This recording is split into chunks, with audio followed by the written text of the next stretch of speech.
What's up, people? I'm gonna start over with this video. Me growing up in the African American community, right, all my life, living in a single parent household. I don't walk around. This video is gonna be entitled "Humbling Yourself." Now, what I mean by that title, I mean I don't like to sit back and act like I know everything. I don't go around claiming to be something that I'm not. Like the Bible says in Revelation chapter 2 and verse 9, I know the blasphemy of them which say they are Jews and are not, but are the synagogue of Satan. And you have to be careful when you go around claiming a culture, when you're claiming something, even though I know that I lived here in America. And when I look around and I see the evidence, you see what I'm saying? When I look around and see the evidence and things of that nature, my family being in and out of the system, y'all know what I mean by the system and all that, the prison system, and all that kind of stuff. And you look around, and then I'm looking at myself like, damn, man.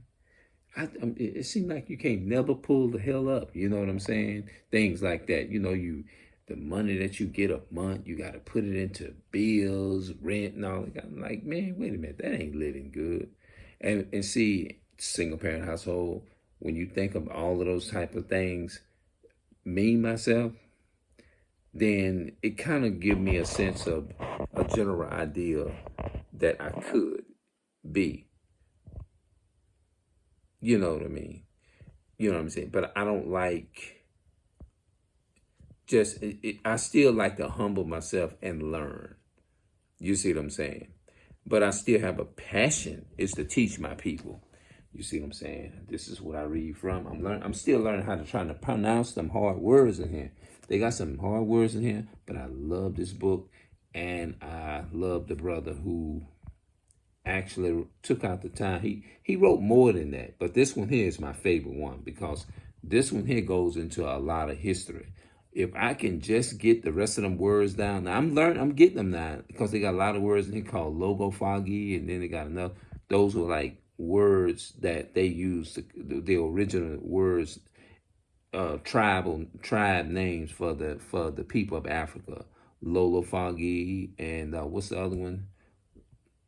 Usans, the Solidites, Zivation or something like that. I think that's how you say that. Divation, all those things, Gigantians, and all that, and Atlantes and all that. Those were, I think they said, those were the original tribes of people of North Africa and Africa, you know what I mean, over in Africa, like the Hamites and stuff like that. So I'm learning. I got it down packed. It's a few more other simple words. Tomorrow, I think I'm gonna take time and I'm gonna show y'all the ones that I think I'm having trouble with. But overall, this man goes into a lot of history in this book here, and his name is Rudolph Winsall. Yeah, that's his name right there. All praises to him for doing that. You see what I'm saying? Now, I don't know where I fit at and what culture that I'm part of or whatever, but all I know is that I do have a passion for this stuff here, and it's like I'm eager to teach it, I'm eager to learn it and stuff like that, but at the same time, I'm still willing to humble myself and learn. You see what I'm saying? Because I don't know everything. I want to leave y'all with something here in this book. I want to quote something from it. It's called Who is Esau? Edom. And it says, Edom's motive to killing Israel. Right there.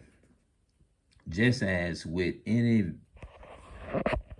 valid or murderer in a play or store, there is a motive or reason why Esau, Edom, has been trying to kill Jacob, Israel, all these years. When we look at the scenes and events in the script, we will find some underlining motives why the Edomites, talking about the Caucasians, Jews, the Edomite Jews want to kill and destroy the Christian Israel people, who was colonized. So, you have to understand, Christianity it's a symbol and an example that the real Jews were colonized, because that's what they use to manipulate people. Religion is not used to get you closer to God. Religion is actually to control you and to keep you in bondage to sin. It's actually created is to keep lies going. That's all Christianity is for. Christianity, if you look in the Bible has nothing to do with Christianity. If you look right there in Genesis chapter 26 and verse 5, it said, because Abraham obeyed my voice, kept my charges, my commandments, my statutes, and my laws. He didn't say because Abraham obeyed religious laws or obeyed my religion he said because he obeyed my voice, not obeyed religion. He said he obeyed my voice. So what is the voice of God? The Bible. He obeyed and kept the laws of the Bible like I asked him to. Let's keep going. Remember, O Lord, the children of Edom in the day of Jerusalem, who said, raise it, even to the foundation thereof. The word raise means to tear down. That's right. It means to tear down. Completely leave to the ground, demolish. It means to tear down and demolish. Which Jacob Israel was at its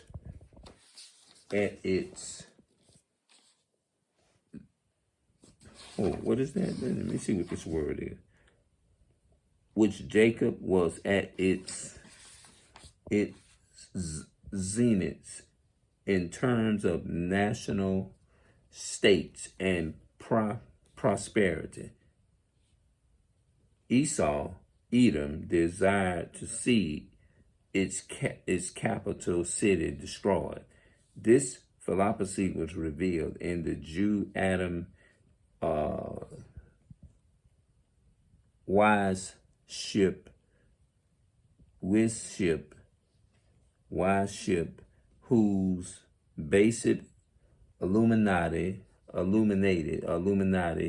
creed was destroyed. Civilization or civilizing whatever, it is wrong. This concept paved the way for Illuminati Jews to organize the bloody and then destructive French Revolution. Revolution is something that meaning that they don't believe in God. It says the destructive French Revolution. Okay. In the Bible, the Edomites who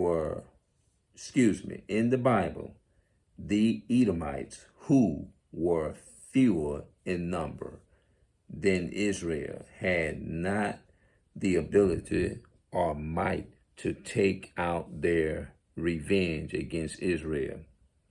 Let's read that again. In the Bible, the Edomites who were fewer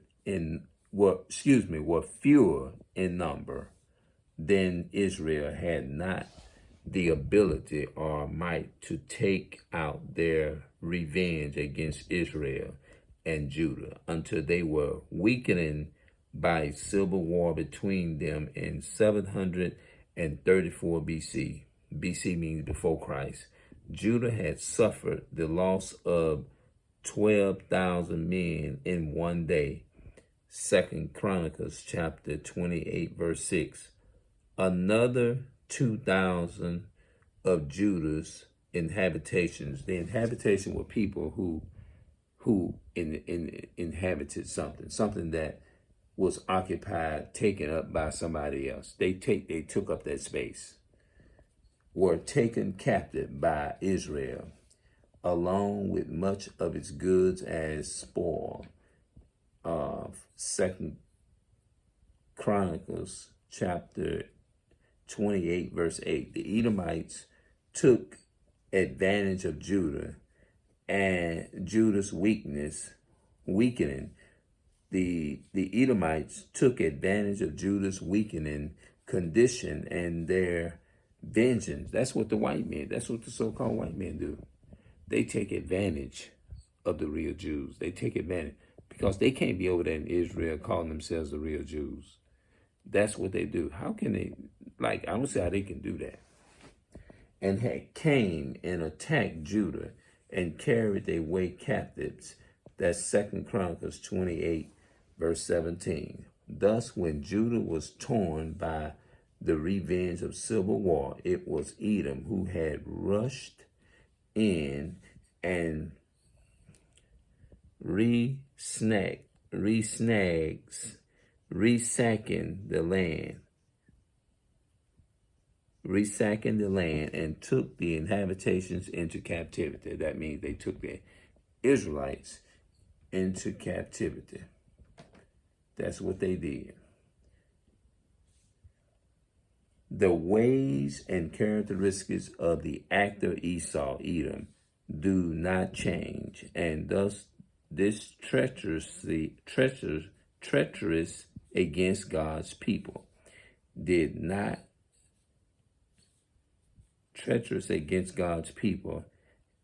can and did recover again in another act and another sense of the script. The scene was America. The time was the 1860s. The act was American Civil War.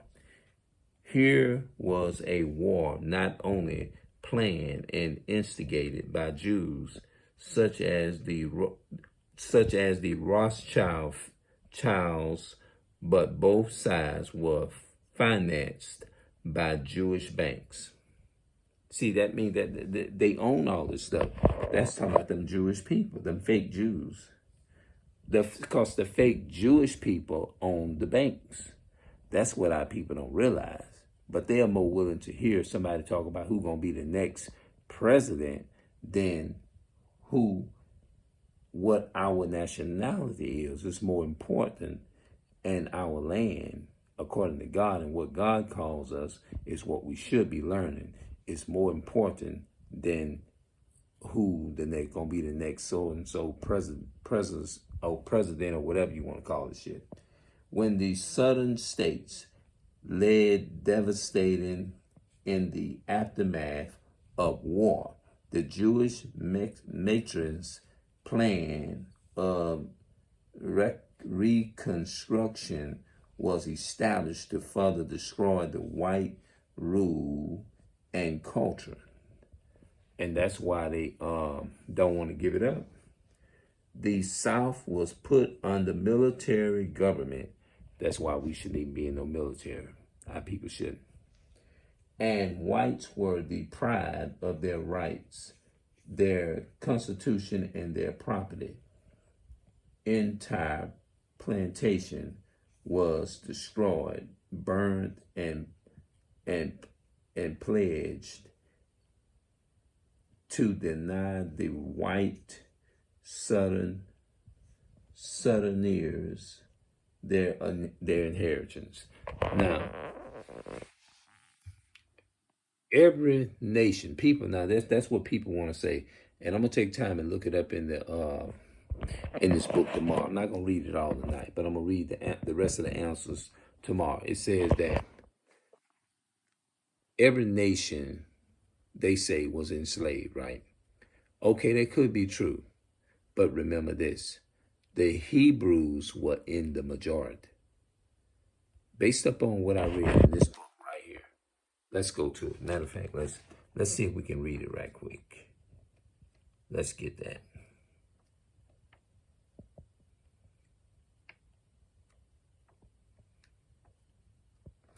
Here we go.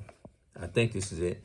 This is from Babylon Temple of Two, quoted on page 64, down at the bottom. It says, naturally, the Hebrews were not the only slaves in Egypt.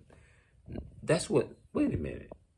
That don't, first of all, there is no, the only ones I see that was enslaved was the Israelites. Now listen, naturally, the Hebrews were not the only slaves in Egypt. There were Egyptian slaves Nobians and Canaanites, Syrians, and people from the Egon